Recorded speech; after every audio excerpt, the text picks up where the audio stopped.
Assalamualaikum warahmatullahi wabarakatuh. Perkenalkan, nama saya Rijal Hamidan Aziz.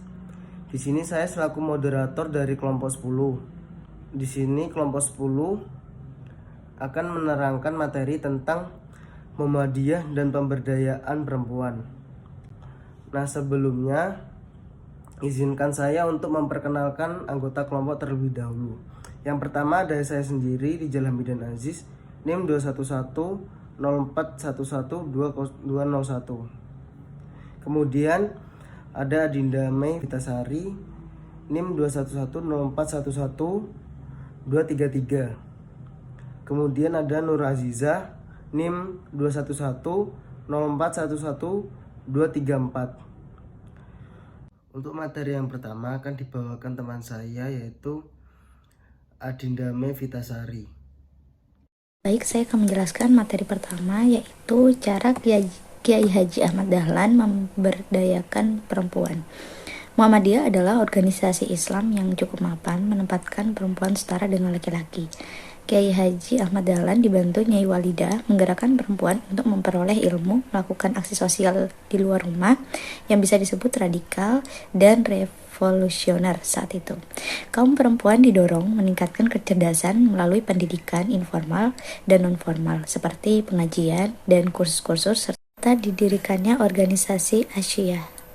Aspek-aspek yang menjadi konsentrasi gender pada Muhammadiyah antara lain yang berkaitan dengan perandaian hakikat laki-laki dengan perempuan, otoritas laki-laki dan perempuan dalam agama, diskursus keluarga perempuan dalam ideologi keluarga, laki-laki dalam ideologi keluarga, peran ganda perempuan, peran dan kedudukan perempuan dalam persyarikatan perempuan sebagai pemimpin politik dan gender dalam ideologi kemajuan. Untuk materi yang kedua yaitu kesetaraan gender dalam Muhammadiyah. Muhammadiyah memiliki agenda memunculkan suatu tatanan masyarakat muslim baru yang modern dan rasional, atau dalam bahasa Ahmad Dahlan sebagai pendiri disebut dengan masyarakat muslim berkemajuan. Keterlibatan Muhammadiyah tersebut terlihat dalam pemertahanan identitas yang berpengaruh terhadap gender sebagai bagian integral dari identitas Muhammadiyah. Kelanggengan model mental komunitas dalam struktur Muhammadiyah merupakan kelanggengan ideologi gender yang menjadi seperti sebuah rezim. Ideologi ini merezim dalam struktur Muhammadiyah sebagai perluasan sistem keluarga yang dikarenakan oleh pemertahanan identitas autentik.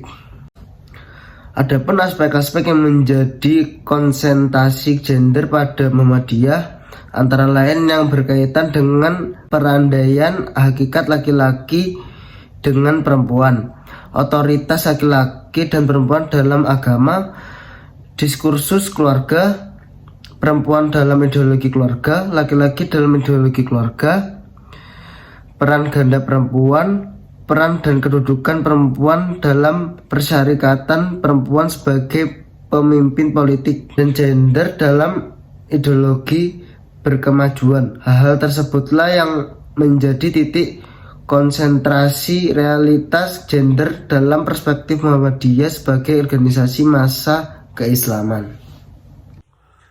Peran perempuan Muhammadiyah dalam kehidupan berbangsa dan negara.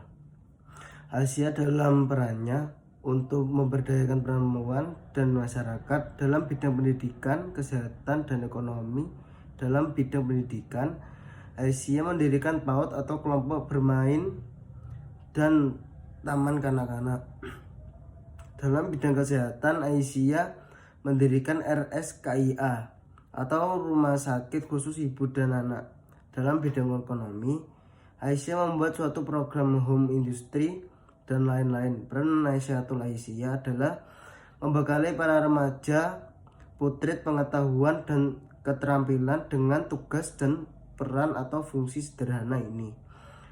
Aisyah telah banyak memiliki amal usaha di berbagai bidang antara lain pendidikan, kewanitaan, PKK,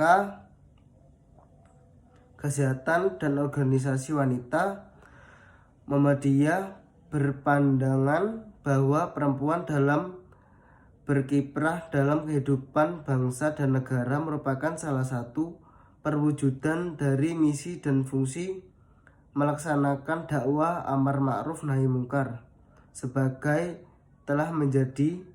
sebagaimana telah menjadi panggilan sejarahnya sejak zaman pergerakan hingga masa awal dan setelah kemerdekaan Indonesia.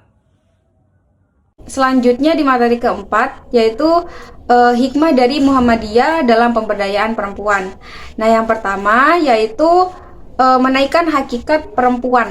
Ini hikmah dari pemberdayaan dari Muhammadiyah dalam pemberdayaan perempuan. Yang mana melalui organisasinya Ahmad Dahlan berupaya menyumbangkan aspirasinya pada pemberdayaan perempuan. Nah, yang kedua yaitu dengan gagasan Aisyah.